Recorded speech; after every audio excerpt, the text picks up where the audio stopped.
بقى كده نزود لها ممبار. انا كنت سامعه بتتكلم مع عيالها عايزه تجيب ممبار. ايه ده؟ إيه الحمامية دي؟ يلا نحطها لها بالمره.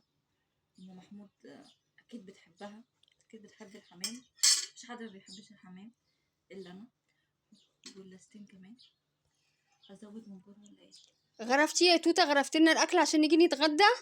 يا ماما بغرف اهو. طيب يا حبيبتي، يلا. الله ينور. ايه الطبق ده اللي انت بتحطي فيه ده؟ هفهمك. اه. عارفه ام محمود؟ ام محمود مين؟ الخطبه يا ماما، جارتنا يا ماما. اه. بعمل لها طبق. طبق؟ اه.